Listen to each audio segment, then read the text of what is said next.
Magneto experienced 2 Holocausts is nasty work. I'm in Korea. I'm not even supposed to be recording right now. It's like 3 a.m. But this episode was fire. So spoilers if you haven't seen the most recent episode of Xmen 97. Genosha being a paradise that charges absolutely too much for food reminds me of like most of the Caribbean. If you've ever been to like the Bahamas or anywhere else where they have to import a lot of their resources, apples are basically like $10. As always, Nightcrawler looks stunning. I'm so glad he's back. Once again, it's not a coincidence that he experienced this genocide being a man of faith. This is for sure Mystique, by the way. I'm going mostly off of vibes and the way that she reacted to like Magneto asking for Rogue to be his child bride, but also it's consistent with the comics. And that's what Mystique likes to do. Like, she's not like Morph where she could get a little bit of their powers. So she normally impersonates political figures. Bringing Scott back to his messy ass roots. And I can't complain because like this is also who he is. And I'm glad he had that speech because that's what I was trying to tell you. He be activated,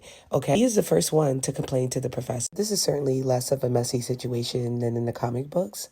Like, he shares a child with Madeline, and all of the memories he has with Jean, he also has with Madeline. And it's confusing, and they make a point to let us know that it's confusing because I thought that this was Jean for a second when I was watching it the first time. Could you imagine, like, how Scott feels? So Jean needs to step her cookies up. This is how Madeline looked last time Cyclops saw her.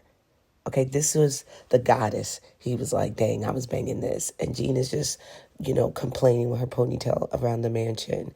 Absolutely not. I'd be confused too.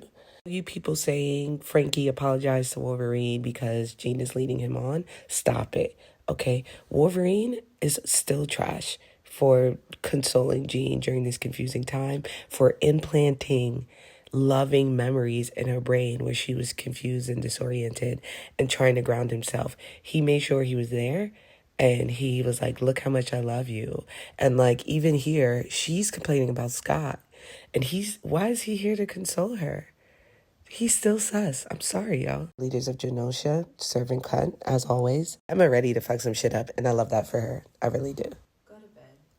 The show continues to show the complexity of Magneto and how he is manipulative, but he's also for the people. Rogue's account, we find out that he was a teacher and a mentor to her before they started a relationship, which is predatory. And him requesting that she rule beside him as his queen is also predatory. But at the end of the day, the man wants rights for all, and just to see how he reacted and how he was spinning on Genosha once again made me like him even more and reminded me why he's the leader. They also hint that Genosha's not perfect, and he tried to like brush it off like, yeah, the cost of living is crazy here, but we got what we want. Look at this fountain, check out this music, which is like what all leaders do. But he ate with that terrorist line, so I'm gonna give him a pass. I had to pause after this scene with Leech, because if you watch the original series, you would know like the relationship between them, between him knowing like I'm about to die, him sacrificing himself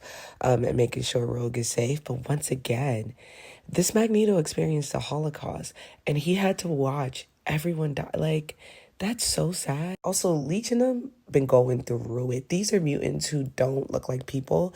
And so at one point they were living in sewers. Like, there was a Christmas episode where Jubilee and Storm was like, let's give them all our toys and food.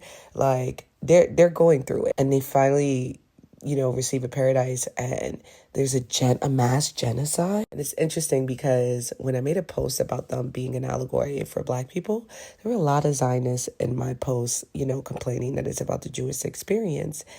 And I wonder how they feel watching this with, the genocide going on in Gaza. He's a bit better than me, and I take back everything I said about him, because Rogue was at that party acting a fool, and he still was showing her nothing but love, and was like clearly still in love with her. He did make sure that he hit Rogue with that motorcycle though before he went out, and I was like, deserved. He went out like a G and a hero though, and yeah, this was just a beautiful scene all around, from the death to this moment. It really felt impactful. Listen, I know that Cable is going to reverse everything and come back in time and make everything right. Like, that's just what this character does. But that still didn't change the impact of this episode. Like, I still was heartbroken watching every scene of this. Because that's quite literally when this man shows up, is like when the worst thing happens and we have to watch it, and then we'll like get a second episode where he's like preventing it on some Groundhog Day type shit. But this was done so well that I was like, there was almost a fraction of my head like, what if this is real? Also, shout outs to him for meeting his parents so often and never saying anything until he realized that they knew who he was. And that had to be hard for him to do. This is the first episode that Beau DeMayo actually made a statement on. And all I could think is, what are we going to do after his work is gone, like after the next 2 seasons? Because this was done with so much care to both the franchise, the cartoon, the readers, the lovers of the lore. Like, this was a beautiful episode, and I felt like this at the end of it. 5 out of 5 Frankie Flames. You already knew that. You already knew it.